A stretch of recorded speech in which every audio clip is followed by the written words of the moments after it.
I hope this wasn't the same sweater I was wearing in my last video.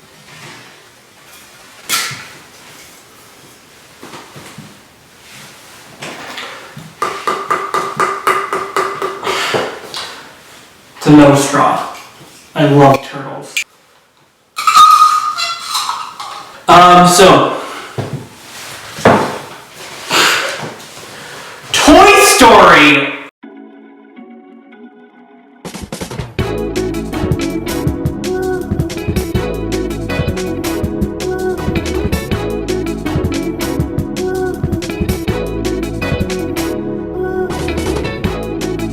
Do I look like, man,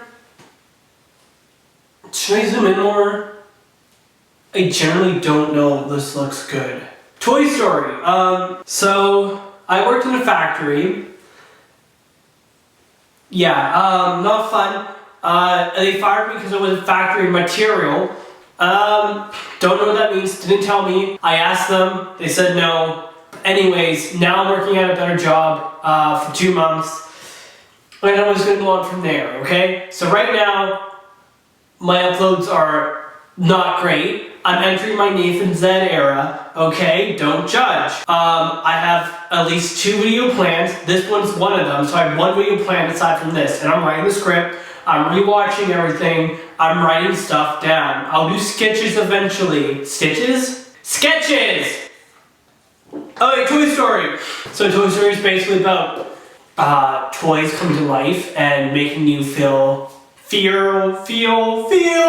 guilty because they're coming to life. Like, it made me feel guilty. You know, when you're like, when I was playing with toys, I would always be like, here, like, if you're alive, you can tell me, I'll keep a secret. Like, imagine if they just came alive, you know? My main theory for this, like, what I've thought about a lot is that Woody's just writing all the Toy Story films, okay? I don't know how he made, he drifted realities into a body of the guy who wrote one of the Pixar films, in 19, I don't know, something. I'm young! My idea is basically Woody did that. But let me tell you why, okay? Woody's literally the star of every film. Okay? So you can say it's an ensemble cast. Sorry. But Woody's always the main focus, right? He's the one controlling the strings. He has all the strings, but there's no strings on him because he's insane. Toy Story 1. The guy literally is trying to get control over his person, okay? He wants him to forget about the shiny new toy, Buzz Lightyear. Guys, my hair kind of looks like the new Buzz Lightyear in the movie Lightyear or something, so that's kind of cool. Cosplay, anybody? It's me.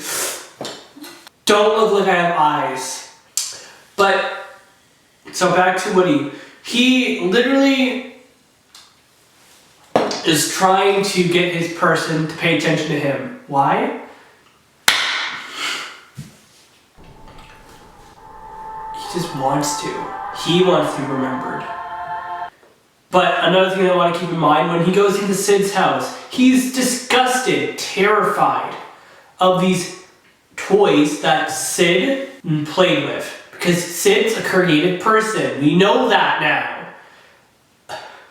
But due to Toy Story, I did not do anything with my toys. I did not do anything creative physically with them. I played a lot of games, most of them were superheroes, but I never touched them, unless they were Bionicles, because I think that was Bionicles' main thing. Bionicles, someone make an hour-long video essay about Bionicles. I'll watch it. I have a wisdom tooth coming in. I think I have 2 coming in. And I have a cold, so keep this in mind. The guy literally, you know why? He wrote that we should not Like, he didn't want to change himself. Woody did not want to go from himself to something terrifying in his mind. If you're a kid, do stuff with your toys, especially if they're Bionicles. Sorry. Bionicles got me into Lego, and if it wasn't for Bionicles, I probably would not be here right now. So we got an hour long to say about that.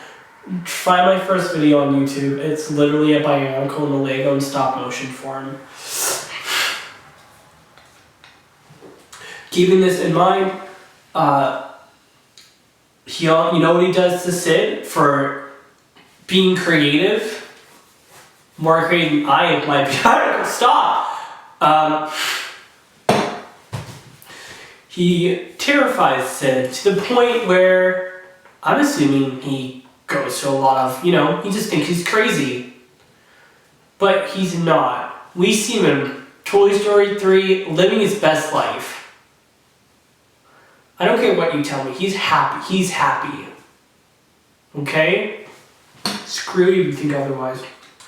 So you know why Woody doesn't want Buzz to be the main toy? Toy Story 2! So in Toy Story 2, Woody basically gets captured from a incel. I don't know if he's an incel, but that's what I think it is. Like, why? Literally the scene with like the Cheeto dust when I was younger. I hated it. I hated it. I hate things stuck in my fingers, unless they're Doritos. I also don't like sand. But no, he gets kidnapped, brought to a place, and everyone there is like, oh, we're gonna go to Japan and have so much fun. You know what I always thought, what I'm just thinking of now? You don't see what they're like before Woody gets there. My theory is whatever magical thing that makes Woody comes alive, which I'm assuming is the Andy children, it's powerful enough to spread to other toys who are not alive. Even if their toys are in a box. You know what? You know how I think about that? You know what? Jessie literally tells a story about her Andy forgetting about her. When somebody loves you, that's like so sad. That's like, so sad. But basically she goes under her bed, and depression or something, I don't know. She just kind of doesn't realize everything's changing around her. Like, she doesn't even realize it. For her, she's just kind of like, oh. And then she gets put in a box, and it's so sad. But two things we get from this.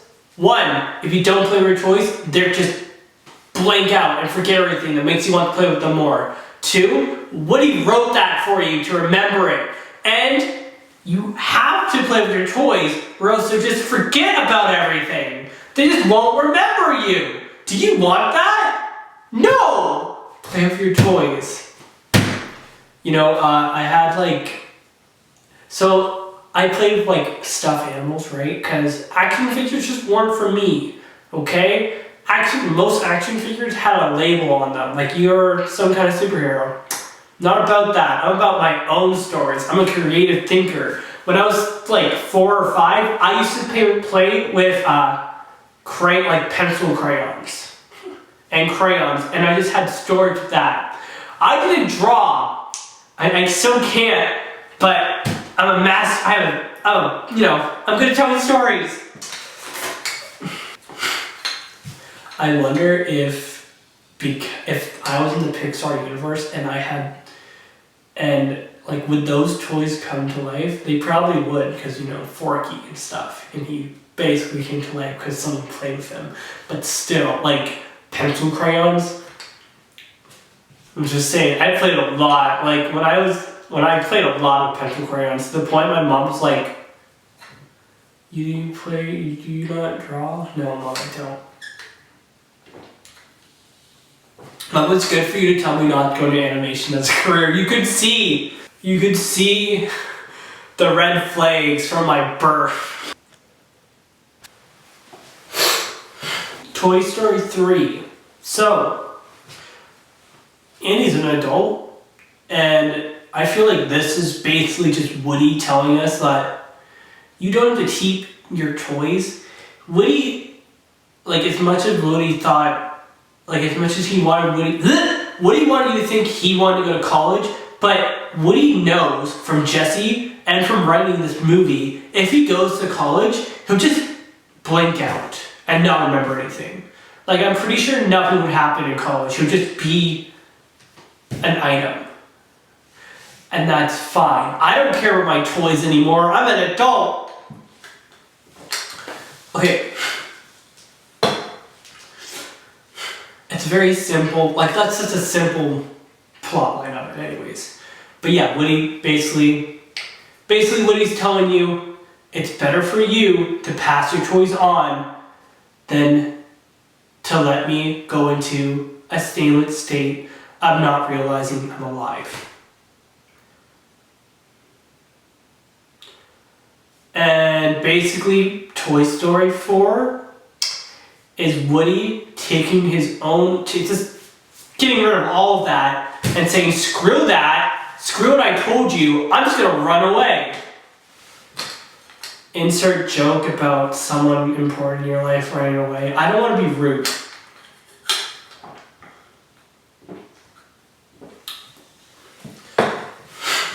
So yes, Woody basically is saying, like, favoritism, gotta be favorite all the time. If you forget about your favorite toy, there'll probably just be none fingers or numbers, so 1, 2. Pass your toys on, screw all of that. So,